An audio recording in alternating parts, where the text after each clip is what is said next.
자, 이번 시간에는 신라의 삼국통일을 어떻게 바라볼 것이냐라고 하는 걸 한번 살펴보려고 하는데요.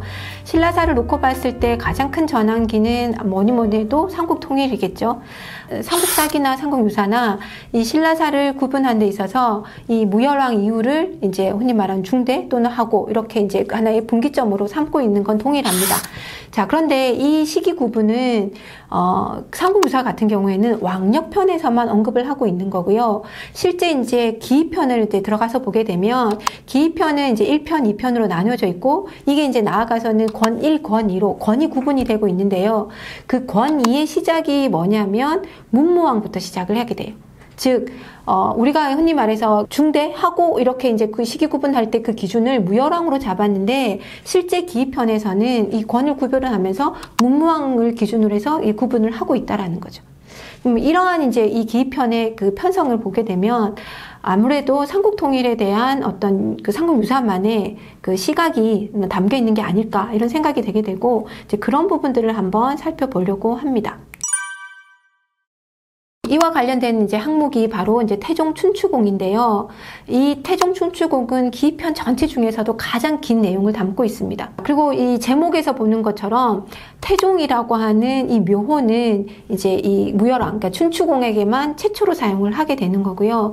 그래서 이제 이 신문왕 때 당나라 고종이 이제 신하를 보내서 태종이라고 하는 묘호를 사용하는 것에 대해서 문제 제기를 하게 됩니다. 자, 이런 문제 제기 지적을 받고 신문왕이 이제 뭐라 대답을 하냐면, 우리 왕이 훌륭한 신하인 김유신을 얻어가지고 삼국통일을 했기 때문에 태종이라고 하는 묘호를 쓰는 것은 당연하다. 이렇게 이제 주장을 하면서 이제 그 묘호를 바꾸지는 않습니다. 자, 그래서 여기서 이제 이런 말들을 보게 되면 그 무열왕이 삼국통일 이룬 그 공을 인정하면서도 그와 더불어서 삼국통일의 주역으로 김유신을 꼽고 있다라는 거죠. 그래서 실제로 보면 이 태종춘추공 앞에 그 앞 항목에 김유신조가 독립적으로 존재를 하게 됩니다. 그러니까 이제 보통 기입편은 왕들의 이때기, 그러니까 에피소드를 소개를 하는 건데 거기에 김유신이 이제 하나 포함이 되고 있는 거죠. 그만큼 김유신의 역할을, 삼국통일에서의 역할을 이 삼국유사에서 높이 평가하고 있다. 이렇게 얘기할 수 있습니다. 물론 삼국사기에서도 보면 김유신의 열전이 상당히 깁니다. 그래서 그런 부분은 이제 더 동일하다고 할 수 있는데, 다만 이 삼국유사에서 김유신조나 태종춘추공조 보면 우리가 삼국통일을 이룬 훌륭한 사람들이구나, 그러면 삼국통일 전쟁에 관한 이야기가 많이 수록되어 있겠구나 이렇게 생각하기 쉬운데, 실제 내용을 들여다보면 그 전쟁에 관한 기록은 생각외로 짧고 간단하게 정리만 되어 있습니다. 그래서 이건 아마도 자세한 전쟁 이야기들은 삼국사기에서 이제 연도별로 정리가 되어 있기 때문에 삼국유사에서는 오히려 기록을 하지 않은 것이라고 생각이 됩니다. 이게 이제 유사가 갖고 있는 특징이기도 한 거죠. 자, 그래서 이제 다시 태종춘추공을 좀 우리가 들여다보면 어떻게 구성이 되어 있냐면, 첫 번째는 이제 김유신 동생인 문희와 이제 김춘추, 즉 무열왕이 혼인을 하게 되잖아요. 그래서 그 혼인하게 되는 과정과 그다음에 그들 사이에 낳았던 자식들에 대한 소개, 훌륭한 자식들을 낳았다, 뭐 이런 것들을 소개하는 그 한 에피소드가 들어가 있고, 그 다음에 또 이제 그 많은 부분을 차지하는 게 백제의자왕의 실정. 백제의자왕이 정치를 잘 못했던 거, 그 다음에 백제가 망할 것 같다라고 하는 징후들, 이런 것들을 굉장히 장황하게 설명을 하고 있습니다. 자, 그리고 이제 마지막에 가게 되면 이제 백제가 멸망한 다음에 이제 백제와 해맹하는 그런 의식과 그 다음에 그들이 이어서 고구려를 공격하는 내용, 그리고 이제 당나라랑 싸우는 내용들을 얘기를 하고 있는데, 실제로 뭐 백제와 해맹이나 고구려를 공격한다거나 나당 전쟁, 이 얘기는 무열왕 얘기가 아니죠. 문무왕 때 들어가야 되는 거죠. 근데 이 태종춘추공이라고 하는 이 무열왕 얘기 속에 그 문무왕 때 얘기까지, 쉽게 얘기하면 삼국통일 과정들을 한꺼번에 다 녹여서 서술을 하고 있다, 이렇게 볼 수가 있습니다. 이게 이제 바로 이제 이야기 중심의 서술을 하다 보니까 이 한번 시작한 얘기들을 이제 쭉 이어서 얘기를 하다 보니 쉽게 말하면 연도랑 잘 맞지 않더라도, 그러니까 제목하고 잘 맞지 않는 것 같지만 스토리상으로 보게 되면 여기까지는 얘기를 해야 된다라고 해서 이제 넓게 포함하는 그런 모습들을 보여주게 되는 거죠. 자, 그래서 여기서 보면 일단 이제 그 김춘추의 혼인이라고 하는 부분은 뭐 많이들 들어보셨겠지만, 일단 김춘추는 아버지가 용춘 또는 용수라 불리고 할아버지가 진지왕. 그래서 진지왕은 제2 4년 만에 폐위를 당하잖아요. 그러니까 결국은 원래 왕위를 이어가될 사람이었지만 왕손이긴 하지만 할아버지가 폐위를 당했기 때문에 결국은 골품이 진골로 떨어지게 되는, 그래서 왕위를 계승할 수 없게 되는 이런 이제 신분적인 제약을 받게 됐던 거고, 반면에 김유신은 그 김유신 집안은 가야에서 신라로 들어와서 그 진골 귀족으로 편입이 되긴 했지만 항상 앞에 신자, 신진골, 신귀족이라고 하는 타이틀이 붙게 되는 거죠.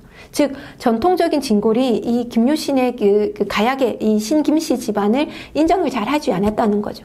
그래서 결국은 왕손이지만 왕위를 오를 수 없는 김춘추와 그 다음에 진골 귀족이긴 하지만 진골로서의 어떤 그 틀 안에 포함되지 못하는 신김씨 집안의 김유신, 이 두 가계가 결합을 하게 되는 거, 그게 이제 이 혼인인 거죠. 그렇게 해서 이제 그 혼인 얘기들은 아마 김춘추가 갖고 있는 그 골품의 한계를 결국 김유신이 갖고 있는 군사력으로 극복해가는 이런 과정을 담은 것이다 라고 얘기를 할 수 있는 거고요. 그럼 두 번째 보면 백제 의자왕의 실정, 뭐 잘못하는 부분들을 굉장히 장황하게 설명을 하고 있는데, 이 내용이 들어가 있는 가장 큰 이유는 이제 상대적인 거죠. 백제의 마지막 왕인 의자왕은 이렇게 정치를 잘못했기 때문에 망한 거고, 그 다음에 그와 상대적으로 당시 신라의 왕이었던 김춘추, 즉 무열왕은 굉장히 훌륭한 왕이다 라고 하는 걸 대표시켜주는 이제 측면이 있었던 거죠. 그래서 상대적으로 의자왕의 실정을 언급함으로 인해서 무열왕을 칭송하는 그런 효과를 발휘를 하게 됩니다. 실제로 요 삼국유사 기록에 보면 백제가 멸망한 다음에 무열왕이 이제 아침하고 저녁만 먹었다. 그런데 그때 하루에 소비한 그 식사량을 보면 쌀이 6말, 술이 6말, 그다음에 꽁을 10마리를 먹었다. 이게 이제 줄여서 먹은 양이라는 거죠. 굉장히 많이 먹었다는 거죠. 대식가. 그럼 이걸 뭐에 상징하느냐? 이 정도 먹어도 풍족했다라는 거예요. 그래서 이제 그 뒤에서 보면 백성들이 태평성대라고 이제 칭송했다 이렇게 나와요. 그러니까 상대적으로 이 시기에 아무리 전쟁을 하고 있었지만 굉장히 신라는 좀 부유했다라고 하는 거를 이제 설명을 해주고 있는 거죠. 자, 그 다음에 이 그 태종 춘추공조의 가장 큰 특징 중에 하나가 뭐냐면, 아까 말한 대로 이제 문무왕 때 기록도 들어가면서 그 나당 전쟁 기록이 들어가는 거죠. 그러면 거기 사이사이에 결국은 소정방 관련 얘기가 많이 언급이 되게 됩니다. 그러면서 이제 특히 여기에 보면 신라 고전, 그러니까 지금은 전해지지 않지만 신라 고전을 인용하면서 뭐라 얘기하냐면, 소정방이 신라를 칠 계획을 하고 있었다. 고구려 백제를 잘 멸망시킨 다음에 이걸 이제 김유신이 알고는 당나라 군사를 불러가지고 실컷 먹이면서 음식을 접대를 하면서 거기에 독약을 타서 모두를 죽이고 이 당나라 군사들을 구덩이에 묻었다. 그 구덩이가 지금 상주 지방에 있는 당교, 그러니까 당나라 다리라고 불리는 이곳이다 라고 하는 그 기록을 소개를 하고 있는 거예요.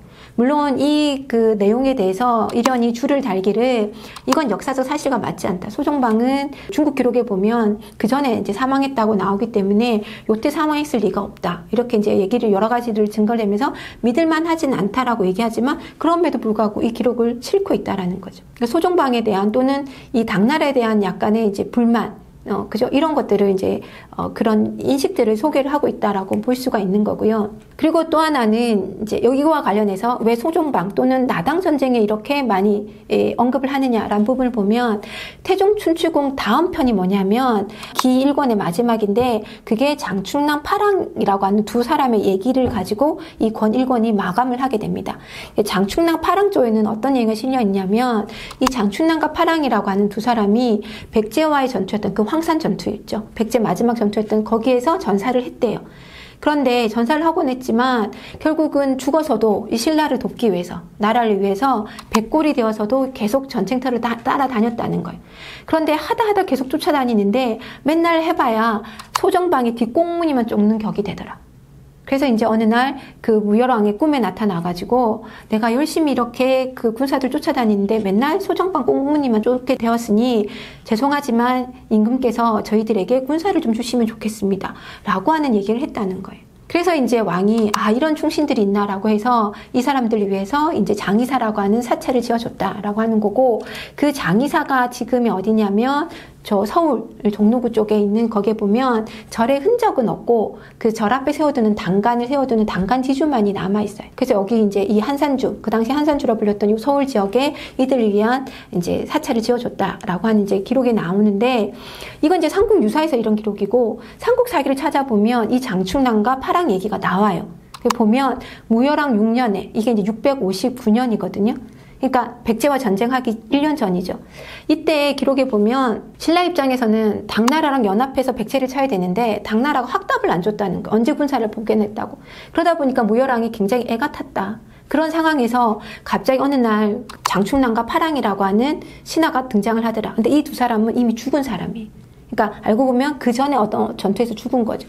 그 두 사람이 나타나서 무열왕한테 제가 당나라에 갔다 왔는데요. 당나라에서 논의하는 걸 보니까 내년에 백제를 치려고 군사 출정할 계획이랍니다. 라고 하는 얘기를 알려주면서 무열왕이 그동안 답답해했던 문제들을 해결해 줬다. 그래서 이제 이 두 사람을 위해서 장의사를 창건해줬다라고 하는 내용이 삼국사기에 나옵니다. 그러면 삼국유사와 삼국사기에 실려있는 이 두 사람의 얘기는 시기가 안 맞죠. 이 장충랑과 파랑이 삼국사기에서는 백제와의 전투 전에 이미 죽은 거고, 그 다음에 삼국유사에서는 이제 그 황산 전투, 백제와의 600주년 전투에서 죽었다라고 얘기하니까 사실은 시기가 안 맞는 거죠. 근데 그럼 삼국유사에서는 삼국사기를 분명히 봤을 거고 이 내용을 알매도 불구하고 왜 그 이후에 얘기를 썼느냐. 그거는 앞서 얘기한 대로 이 소정방이라고 하는 부분에 초점을 둔 것이 아닌가. 그러니까 결국 이 장충과 파랑이 얘기하는 건 소정방을 어쨌든 몰아내려고 열심히 노력했는데 그게 참 쉽지 않더라. 그 왕에게 도움을 요청하는 이런 이제, 그러니까 죽은 원혼이긴 하지만 어쨌든 소정방과 이 나당 전쟁에서의 승리를 하기 위해서 뭔가 힘을 보태고 싶다라고 하는 얘기를 하고 있다라는 거죠. 이게 앞서 말한 그 당교가 실제로는 아니지만 그런 얘기들이 사람들한테 내려온다는 건 그만큼 이 나당 전쟁에 포커스를 두고 있다는 거고, 삼국유사가 태종 춘추공 얘기나 장충랑 파랑 얘기를 그 앞에 넣은 것도 결국은 전체 우리가 봤을 때 삼국 통일, 백제의 멸망, 고구려의 멸망보다는 이 나당 전쟁에서의 승리, 또 나당 전쟁이라고 하는 걸 훨씬 더 포커스를 두고 있다라고 하는 부분을 보여주고 있는 거죠.